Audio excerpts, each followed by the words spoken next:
ነገ ጥር 1 አቤት አቤት አቤት! እንኳን አደረሳችሁ።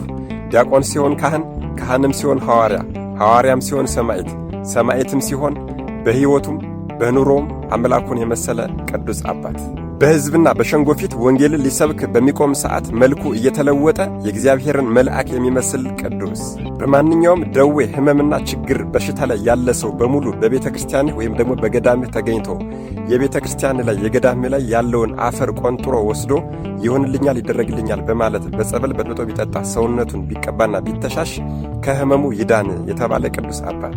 አደራ ሰሞኑን ቪዲዮዎች ቫይራል እየወጡ አይደለም፣ በጣም ሪፖርት ስለበዛበት ቪዲዮዎቹ ለገና የሰራኋቸው ቪዲዮዎች እንኳን አልደረሷችሁም። ሁላችሁም እንደምታውቁት ይሄ ቪዲዮ የደረሳችሁ ሰዎች በሙሉ ይህንን ቪዲዮ ለሁሉም ሰው እንዲዳረስ አደራ በደንብ አድርጋችሁ ኮፒ ሊንክ አድርጉት። ለቤቱ አዲስ የሆናችሁ ፎሎ ማድረግ እንዳይረሳ እላለሁ።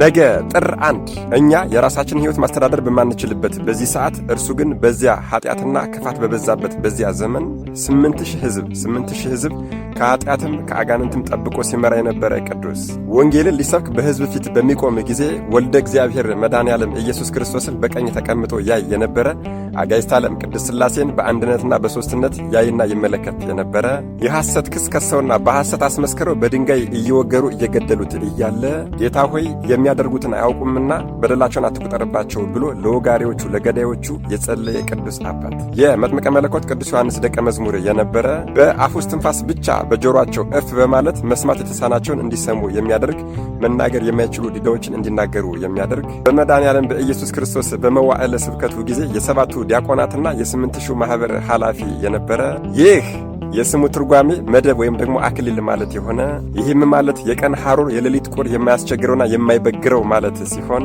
ይሄ ቅዱስ አባት የኦሪት ምሁር ሲሆን በኋላም መጥምቀ መለኮት ቅዱስ ዮሐንስ መድኃኔዓለም ኢየሱስ ክርስቶስን በዮርዳኖስ ካጠመቀው በኋላ የመጥምቀ መለኮት ቅዱስ ዮሐንስ ደቀ መዝሙር በመሆን ለ6 ወራት ከእግሩ ስር ተቀምጦ ተምሮ በኋላም ከጌታችን ዕርገት በኋላ ለ120 ቤተሰብ ማለትም ለ12 ሐዋርያት ለ36 ቅዱሳን አንስትና ለ72 አርድእት በበዓለ 50 ቀን መንፈስ ቅዱስ በወረደ ጊዜ ለዚህ ቅዱስ አባትም ከሌሎቹ ከ120ዎቹ በተለየ ሁኔታ ልሳን በስቶለት መንፈስ ቅዱስ ወርዶለት ነበር። ይህንን ኃይል ጸጋ መንፈስ ቅዱስና ወጣትነቱን በመጠቀምም የክርስቶስን ወንጌል በደንብ አድርጎ የሰበከ ሲሆን አንድ ጣዖስ የሚባል ክፉ ጠንቋይ በሬን ከሁለት እየሰነጠቀ ተአምር በማድረግ ሕዝቡን ያስት ነበር።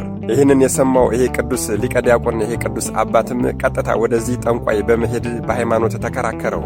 አዎ ይሄ ቅዱስ እስጢፋኖስ እሱ በተአምር ከሁለት የሰነጠቀውን በሬ መልሶ ነፍስ ዘራበት። እሱ ጠንቋዩ ግን በምታት የሰነጠቀውን በሬ ወደ ሕይወት መመለስ ስላልቻለ ሕዝቡ በሙሉ በቅዱስ እስጢፋኖስ አምላክ አምነናል ብለዋል።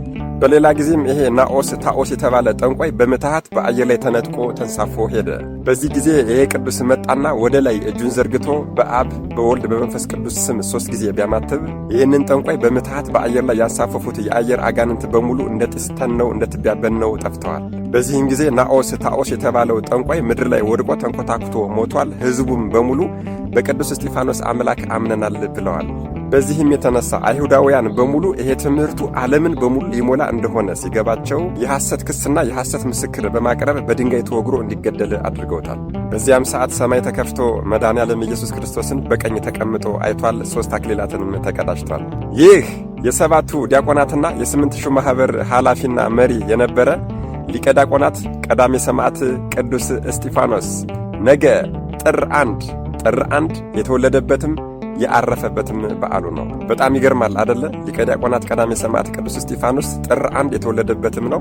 ተጋድሎውን ጨርሶ ሰማዕትነትን ሲቀበል በድንጋይ ተወግሮ ሲያርፍም ሰማዕትነትን የተቀበለው በዚሁ በጥር 1 ቀን ነው። ሊቀ ዲያቆናት ቀዳሜ ሰማዕት ቅዱስ እስጢፋኖስ በቤተ ክርስቲያኑ የተቀበረውን ሁሉ ኃጢአቱን የሚያስተሰርይና የሚያስምር በቤተ ክርስቲያኑ ተገኝቶ የጸለየ የተማጸነ በእሱ ቃል ኪዳን የተማመነውን ደግሞ እስከ 15 ትውልድ ድረስ የሚያስምር በስሙ ቤተ ክርስቲያን ላሰራ ላሳነጸ ሰው ደግሞ 12 የብርሃን አዳራሽ አዘጋጅለታለሁ የተባለ የበዓልህ መታሰቢያ ቀን በቤተ ክርስቲያን በገዳምህ ተገኝቶ የጸለየውን ሰው ሁሉ ጸሎቱን እቀበለዋለሁ የተባለ የገድልህ መጽሐፍ የጻፈ ያጻፈ የሰማ ያሰማ የተረጎመ ያስተረጎመ ስምህን በፍጹም እምነት ሆኖ የጠራውና በስምህ የተማጸነውን በዓልን ያከበረውን ዝክርን መታሰቢያን ያደረገውን ሰው ሁሉ እስከ 15 ትውልድ ድረስ እምርልሃለሁ የተባለ ቅዱስ አባት ነው። ሊቀ ዲያቆናት ቀዳሜ ሰማዕት ቅዱስ እስጢፋኖስ ብዙ መናንያንን እያፈሩ ያሉ ሁለት አንጋፋ ገዳማት በኢትዮጵያ ሲኖሩት እነሱም አንደኛው ከደሴ ቅርብ ርቀት ላይ የሚገኘው ወሎ ውስጥ የሚገኘው እነ ወላዲ አእላፍ ቅዱሳን እነ አቡነ ኢየሱስ ሞዐን ያፈራው ሐይቅ ቅዱስ እስጢፋኖስ ሲሆን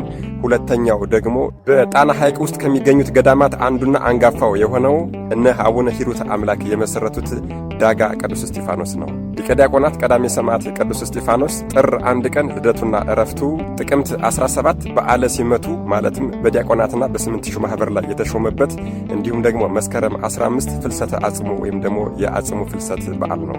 እንግዲህ የሚያውቁትን ለማያውቁት ማሳወቅ በጎነት ነውና ሁላችሁም ይሄ ቪዲዮ ለሁሉም ሰው እንዲዳረስ አድርጉልኝ። አምላከ ቅዱሳን መድኃኔዓለም ኢየሱስ ክርስቶስ ከሊቀ ዲያቆናት ከቀዳሜ ሰማዕት ከቅዱስ እስጢፋኖስ ረድኤት፣ በረከት፣ ምልጃ፣ ቃል ኪዳን፣ ፍቅር አይለየን። አሜን። ይቆየን።